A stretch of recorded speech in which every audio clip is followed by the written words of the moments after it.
नमस्कार, आप देख रहे हैं दैनिक कड़क बिहार टाइम्स और मैं हूं आपके साथ डीके पांडे।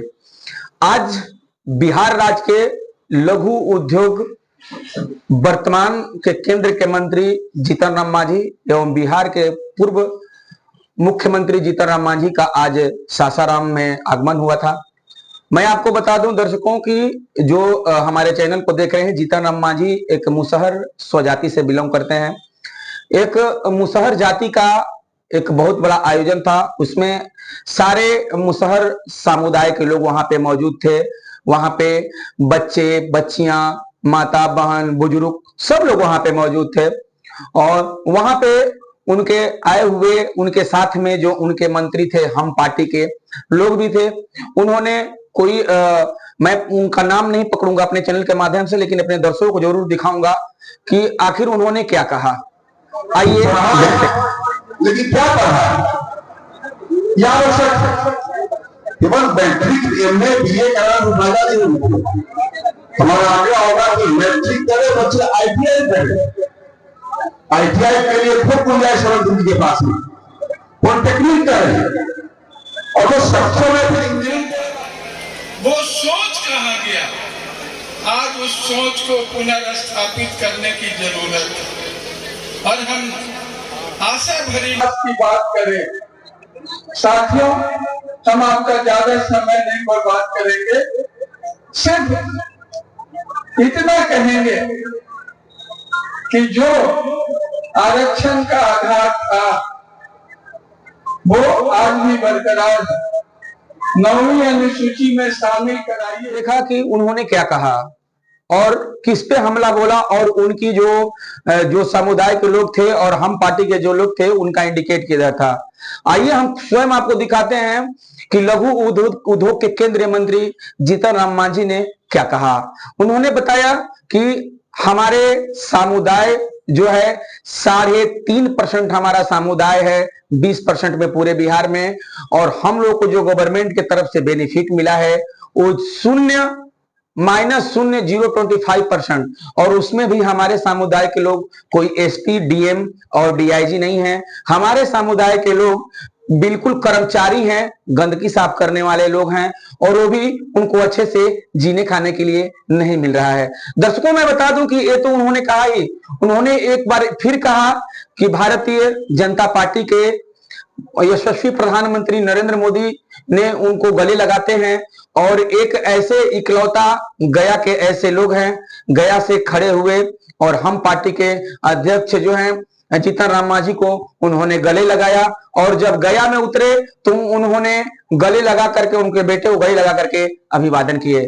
और उन्होंने ये भी कहा कि आज हम सासाराम में आने वाले नहीं थे, हमारा स्वास्थ्य भी खराब था, लेकिन उन्होंने बताया कि मैं यहाँ पे अपने स्वजाति के चलते, हम अपने स्वजाति को दुख और तकलीफ समझते हुए हमने बताया कि वहां पे भी मंत्री गया में आ रहे हैं, केंद्रीय मंत्री, और 25,000 करोड़ रुपया से बना हुआ कोई विद्यालय, क्षमा करिएगा दर्शकों, एक हॉस्पिटल है, और हॉस्पिटल के उद्घाटन में उनको जाना था।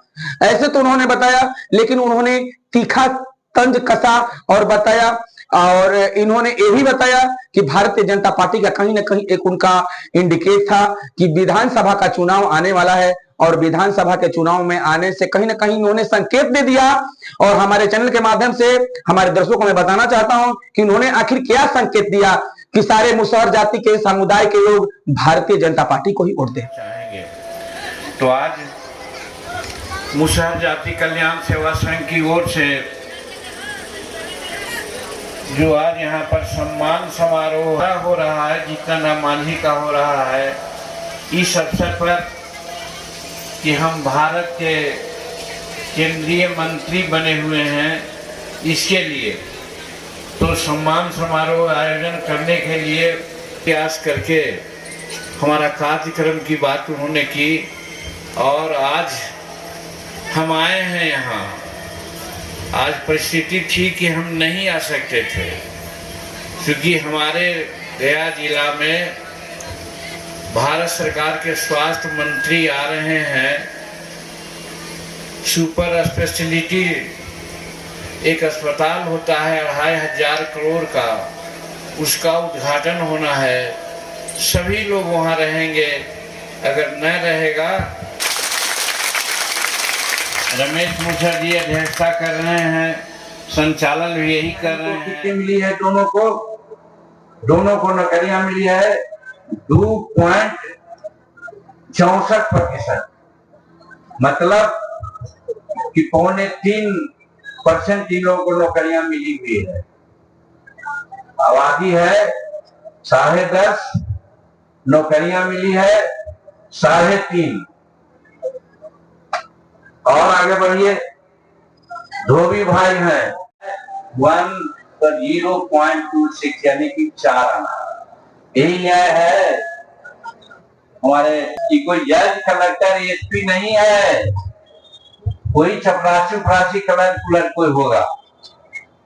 कोई आईएएस अफसर है मुझ शहर में, बता दे तो। कोई कलेक्टर है मुझ शहर में, बता दे। कहता है 0.26 कौन की है? कोई चपरासी जीतन मांझी बड़ी गलत कर रहा है। इसलिए मुसहर भाइयों मैं अपना कहना चाहता हूं आपसे, उसमें भी एक पेच है। ये तो मुसहर की बात आई, मुसहर और भैया हमको बांट के लो रखा है। ज्यादा में किस्मत मसौट कैसे अलग थे, अब कैसे एक हो गए? भूमिहार और ब्राह्मण दोनों एक माने जा रहे हैं, अब लेते हैं ईसा बराबर का।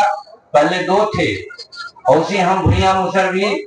तो अगर भैया की बात करेंगे तो उनकी आबादी लगभग 2%, तो 2 को 3 2 5 5.5% हम है, यानी कि दुसाध और रविदास के बराबर हो जाते हैं, हमारी जनसंख्या हो जाती है।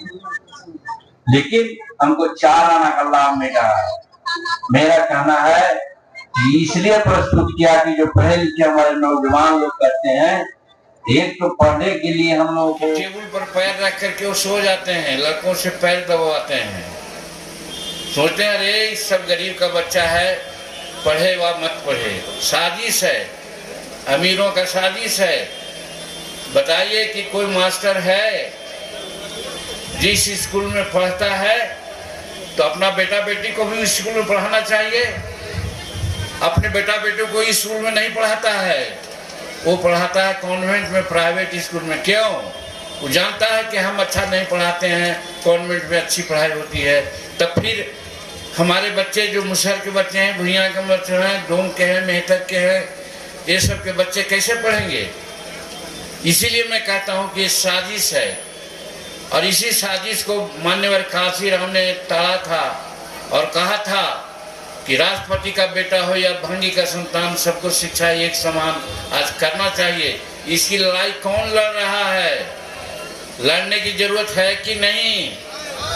मैं चाहता हूं कि इसकी ही लड़ाई हो, तभी मान्यवर काशीराम और डॉक्टर अंबेडकर साहब की बात हम कर सकते हैं, और नहीं तो अंबेडकर साहब की बात करने का किसी को कोई हक नहीं। मुझे हिंदुस्तान के पेपर में आया था कि जीतन मांझी को कैसे वो मिले।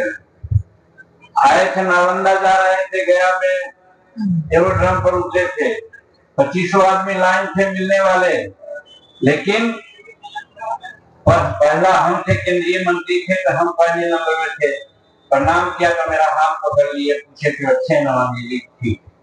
8वां 9वां नंबर में संतोष मेरा बेटा था, वो भी प्रणाम किया तो हाथ पकड़ लिए, और किसी का हाथ नहीं पकड़ते। ये सब साबित करता है कि नरेंद्र मोदी जी कितना हम लोगों को प्यार देते हैं, कितना मोहब्बत देते हैं। उसी प्रकार से एक एमपी हम हैं और हमको कैबिनेट मंत्री जी बनाए हुए, और उसमें भी विभाग एमएसएमई दिए हैं, सूक्ष्म लघु और मध्यम उद्योग। इसी से देश का कल्याण हो सकता है। हमारा देश जगत गुरु कहलाता था। ये बड़े बड़े कारखाना नहीं थे उस समय, छोटे छोटे कारखाना थे, और छोटी छोटी बात होती थी। इसी में सबको नौकरियां भी थी और सब ये खा रहे थे। वही बात इस विभाग में करना है, और इसीलिए वो विभाग को हमको दिए हैं।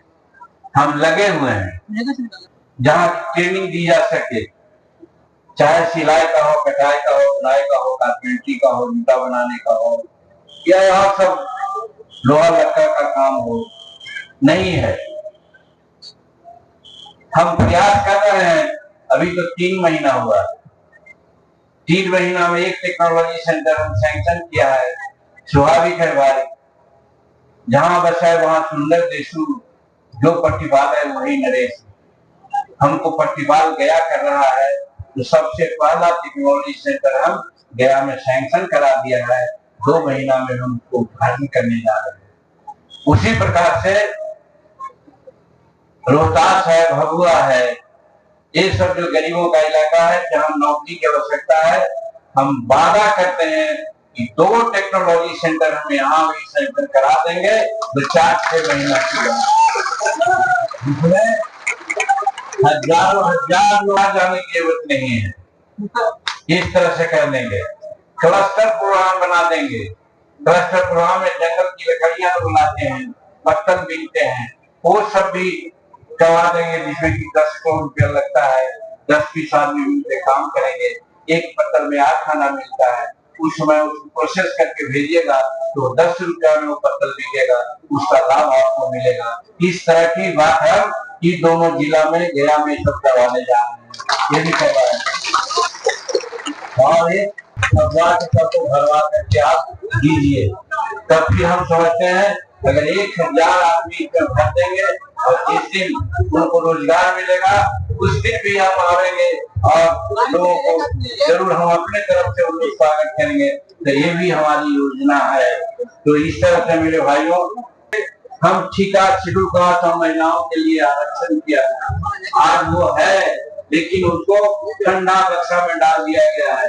आप आइए जनवरी में, इसको भी हम ठंडा बक्सा से निकालेंगे और हमारे अनएम्प्लॉयड लोग हैं उनको ठेकेदारी में ये सारा काम कराएंगे।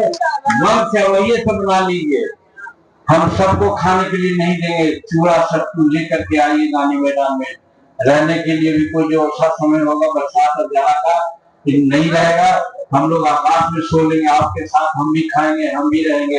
लेकिन गांधी मैदान में जगह नहीं मिलना चाहिए।